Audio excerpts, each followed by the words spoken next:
Matalino ang Diyos. Magaling ito. Ang hinihingi mo ng tithes, binigay ng Panginoon yung bispo may-ari ng building at ito ng mga tithes. Amen? Hindi mo makagawa yung mga dito, may pangalisin ng Diyos. Amen. Bilisan ko lang po.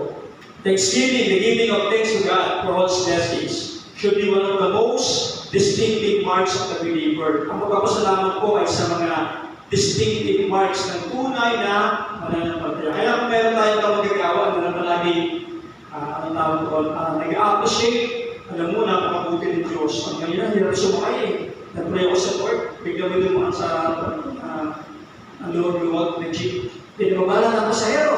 Pinasakay ako papunta rito. Walang kaling trip, ay hindi ako nagpawin. Yung favor ng Panginoon, gumagawa ng way and Lord. And nothing will do more to restore contentment and joy of salvation than a true spirit of thankfulness. Kapag tayo pala talagang nagpapasalamat sa Diyos, ang bilis na napapala sa ating mga buhay. Tama ba yun? Ang gaan na pakiramdam at piling mo palagi answer prayer ka sa Panginoon. Number 1 po, thankfulness is a mark of a changed life. Sabihin po, changed life. Changed life. Kung dami yung pala tayo kasalanan, kahirapan, sakit, karamdaman, bisyo, puro tayo reklamo. Kaya nung naging born again Christian po tayo, this time, we should be more thankful to the Lord. Salamat Panginoon, binago mo ako. Salamat po, pinatawag mo ako. Salamat po sa panibagong buhay. Pagkakataong maglingkod sa iyo. Salamat ako yung naglilingkod. Ginamit mo ako. So, yun po yun. Ang mark na isang change life. Ang pagiging thankful. Inisan ko lang po. Hebrews chapter 12, 28. Sabi po ng ERV version Bible. So, we should be thankful. Because we have a kingdom that cannot be shaken. And because we are thankful, we should worship God in a way that will please Him. Pag thankful po tayo, hindi ko pwede na hindi ka sasamba sa ating Diyos. Kaya kanina si nanay, akala ko magsusongin na siya. Pwede sa Sunday, mga nanay. Pamanahan yung ating mga SK, mga samahan ng ating kabataan, FC. So, ganyan natin makikita. At hindi yan ang mga sumilya dito, mga backup, mga senior citizen. Kung pwede rin senior ka na ba? Hindi pa. Senior ka na? Akala ko 59 ka lang eh. Di ba mga senior ang gusto lead, pero ito matindi, yung mga dancer, mga senior din. Tayo ba ng Lord God? Pag nagsumpa yung mga nawala, naisip kayo, nalabot na karaman, mga nawala. Kaya tawag sumpa lola. Sabi mo sa sumpa na sumpa, hindi naman nagsisimba. Kasi ang believer sila, believer. Nagkakaroon ko simbahan, binibig siya pagkasumpa. Pero ang mga otoridad ng Diyos, palagi sumasamba sa Panginoon. Amen? And the secret of being thankful is learning to see everything from God's perspective. Paano ba titignan yung sitwasyon mo ngayon? Kapag tinignan mo ba yan, puno ka ng problema, puno ka ng pagsubok, hindi mo kaya, tinignan mo ba yan, ikaw ay talunan, wala kang magagawa, o you see yourself na siya man nagawa niya, ako kaya kasama ko ang Lord. Diba? Pwede mo tingnan ng gano'n, yung ating pong mindset. Nandiyan po ba tayo? Amen. Si Christian, nag-pray pa na, pumunta ng approve, pero gawa mo na yung pandemic. Pandemic ko ba sa akin yung simula yun? Pandemic pa. Yung kanyang pag-apply? Ha? Ano? Gano'n pala ng pandemic. Tapos may pandemic, lalong yun. Parang posible na matutuloy. Pero still, sa ganung kalagayan, naglingkod sa Lord Christian. Na-please ang Lord, kaya gumawa ng kaparaan ng Panginoon. Amen? Ngayon, hindi lang siya pupunta ng Canada, tataan mo na ng Japan, tsaka ang kanilaan mo. Tamo, ilang stop over pa yun, no? Huwag ka lang sa Malaysia Airport, ha? Baka may iwan na nakakatakot. So, we should learn to see God's perspective sa bawat nangyayari sa buhay natin. Alam mo, may plano ang Diyos. Kaya sabi ng Bible, all things work together for good, then not God. Kahit hindi maganda sitwasyon yan, out of those negative situation, kikilos ang Diyos sa buhay natin. Amen. The more mo makikita ang kamay ng Panginoon. Sabi ito, the world's our classroom. Ang isang classroom po, palagay mo ng teacher. Siya ang nagpo-control sa mga estudyante. Ang ating pong great teacher, ang ating pong Panginoon. Amen po ba? Gratitude promotes optimism, pagiging positibo. Ganyan ako, nakapusog tayo ng tubig.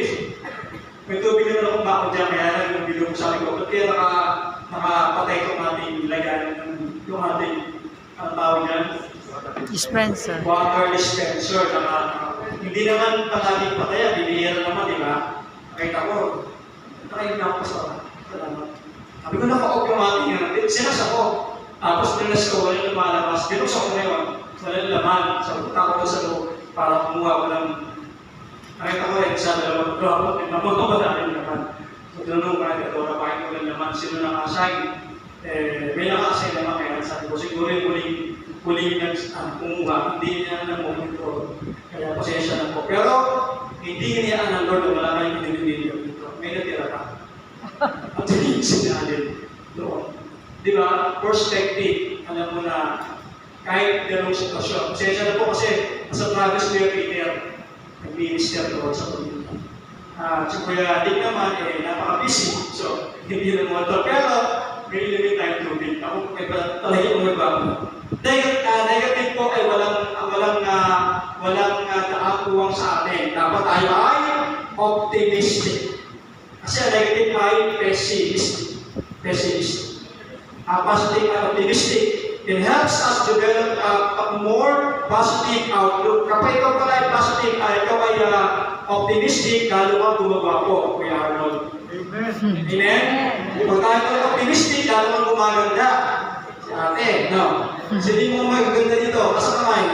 Huwag ka magkasamay, Christian. Si Lester. Kasi nagkasamay. Si Aaron, wala kayo. Pero, hindi siya sumuko. Siya po ay most popular Christian na athlete. He is a cross-cultural phenomenon. A picture in a football player. Kailangan sa team people. Sabi niya, I'm just thankful for everything, all the blessings in my life. Trying to stay that way, I think that's the best way to start your day and finish your day. It keeps everything in perspective. Hindi siya lumayo sa Diyos. Sa kabila ng pinagdaanan niya, kung pinasmin mo niya biography, hindi maganda yung pinagdaanan ng Team Tigo. Pero still, nagawa niyang patuloy na kailangan sa kalooban ng Diyos. Number 2 po, ilan lang po ito? Ano po yung number 1? Number 1 is, thankfulness is a mark of change God. Kaya, kung tayo ay mabinagin ng Diyos, dapat po, dahil sa atin, palagi, nagpapasalamat sa Panginoon. Salamat po, napakasarap yung panahanda nito. Ate Adora, order niya kasi maraming giniling. Ako masarap giniling. Masarap talaga ang panahanda. Number 2 po, number 2.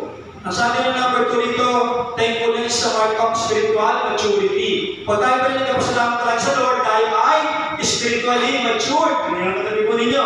Kung ako spiritually matured, babes in Christ pa rin. Nestled in the middle of a companion of our life before salvation, and what our life after salvation should be.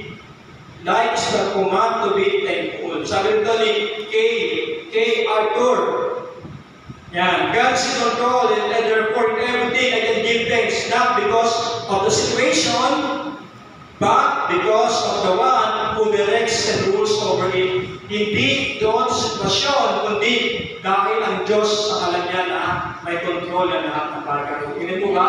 Ang ating pong Diyos ay makapangyarihan. Siya ay supreme being. Siya ay powerful, omnipotent, omnipresent, omniscient. Talino ang Panginoon.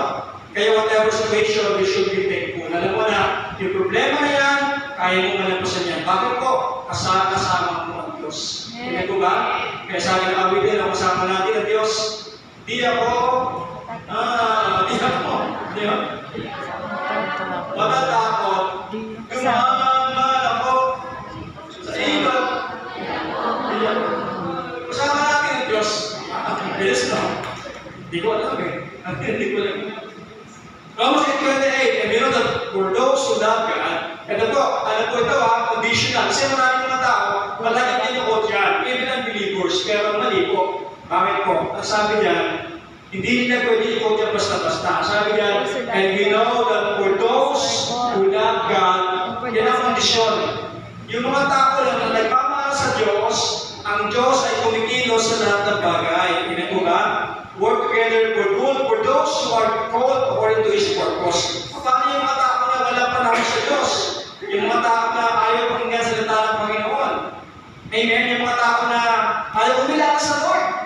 ba ang Panginoon doon? Hindi. Kaya sabi dito, for those who are called according to His purpose, and for those who love God. Pero pag mahal mo ang Diyos, sa kaya situation na nasa kumikilos ang ating pong Panginoon, ating pong palaban ng Panginoon, praise God. If you are a believer in the Lord Jesus Christ, you will be thankful. Even in the times of distress, no matter who you are, where you live, or what you do in life. Sa panahon po na may mga problema, pagsubok, ang tawag ko yan ay sa challenge. Challenge. Yes, challenge. Kasi pag minsan po, ang buhay gumaganda, depende sa paggamit mo ng mga termino. Pag sinabi mong pagsubok, pusan po ang daigdig, parang si Sharon Tuleta. Kapag mo ng telenovela, naapektuhan ka na. Yung kalaban ng bida, kalaban mo na rin. Diba? Pero pag yung term ginamit mo ay challenge, di ba? Sabi nga, yung mong stepping stone, yung obstacle na yan, challenge, obstacle, yung naglaban yung family feud, no? Kaya family feud paglalaban ng bawat pamilya, doon ang galing yung title, naglalaban. So, ang tawag yan, challenge. Kaya overcome yan, panalo ka. Nakita ko one time, sabi ng Facebook, ang mga kabayo pala, yung pangangarera, no? Iba kasi yung isang laro na may kabayo ginagamit. Yung mga mayayaman, yung kabayo sila. Polo. Yun ang laro natin, isang kabayo natin. Polo, ito yung polo. Yung polo shirt, no? Nakabayo ka, may bola. Yun na gano'n. Parang bolt siya, kaya lang this time nakakabayo. Pag may yaman ko yun polo. Dalawa lang ako, dalawa ko na sa cellphone. Yun na gano'n. Bowling, cellphone, saka polo. Kung ano po yung polo. Yung race, yung karera, sabi ng mga naka-invento niyan, yung mga kabayo pala, hindi nila alam kung ba't sila tumatakbo. Hindi nila alam sa kanila, kailangan sila tumakbo kasi pinapalo sila. Pag masakit ang palo, bibilisan nila. Kasi pag isang tumigil, palo na palo sa kanila yung mga hinete. Ganun po yun. Kaya hindi nila alam kasi ay nasa karerahan mga kabayo. Alam nila, kung sila ipinalo, bilisan mo ito, magpukuha hindi, papaluin ka papaluin. Pag ginawa mo sa anak niyo, siguro, kawawa yung bata. Sabi mo nung rider na yun, sa buhay po namin, tayo yung kabayo, at si Lord yung rider, siya yung pinete. Kaya sa bawat pagpalaw, minsan masakit, kasi gusto ng Lord, manalo ka. Amen. Diba? Pag nanalo yung kabayo, sino manalo? Pag nanalo na yung manalo sa finish time, manalo yung hinete. Diba? Kung wala na yung kabayo, hindi mo nanalo yung hinete. Kaya nanalo siya kasi may kabayo. Tayo po yung kabayo. Tumatakbo tayo kasi masakit. Minsan, yung mga problema, pagsubok. Pero gusto ng Lord, manalo ka. Amen? Gusto ng Panginoon, manalo ka. Gusto ng Lord, kailangan tayong winner. Amen po ba? Kaya minsan masakit yun, pero kasama nila Panginoon. Gusto ng Lord, palagi ka na sa finish line. Pinagubati kong palaman ng Panginoon. Your failures can be a source of blessing. Tama ba? JP, no? Tama yan. Your failures can be a source of blessing. JP pala yung ako sa government. And humbling you and giving you empathy for other people. So, yung naranasan mo, naging pagpapala sa iyo. At this time, pwede ka rin makatulong sa iba. Kasi naranasan mo yun Ang ginawa mo, tutulungan mo rin yung iba na maka-cope up yung kanilang katagayan. Amen po ba? So, best of all, your failure highlights your dependence on God. Dali lang Ate Hannah. Last year po, meron din ako pinagkaanan. Walang last year. To the point na talagang matindi. Hindi mo alam na maranasan ko yun bilang pastor. Ang alam ko lang naman sumunod, maglingkod sa Panginoon at gawin yung pinapagawa ng Diyos. Of course, we love church, we love stock party list, we love to obey yung mga taong dapat natin sundin. Lumano sa isang matinding challenge ng pananampalataya, paglilingkod. Pero napatunayan ko na mas marami rin mahal sa akin. Kaya ako ng Church Worldwide, Derek Virgie, si Kong Gome, kaya ako ng Brother Eddie, lalo nila ako pinamahal at yung time din namatay din yung brother ko.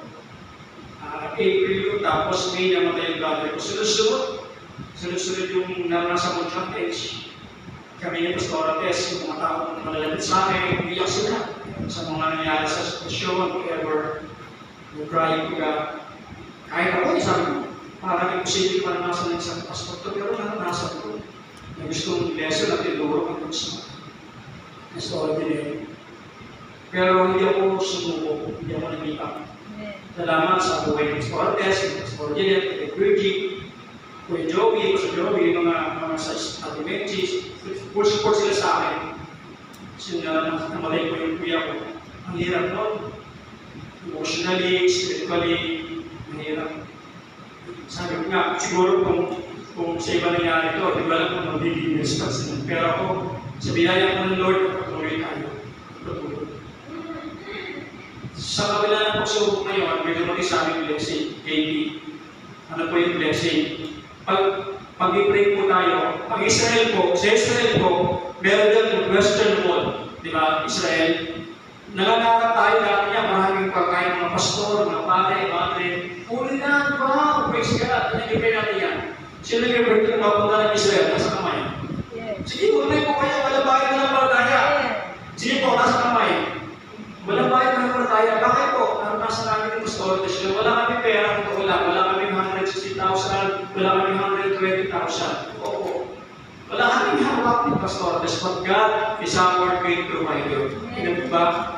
Ngayon po, nung napunta kami dyan last year, ang Israel po ay pinapalibutan ng mga sundalo. Next month yan. Puro sundalo yan. Sa Israel po ngayon, pag edad mo ng 18 years old, ilang taon ka na 21, mapahalan ka.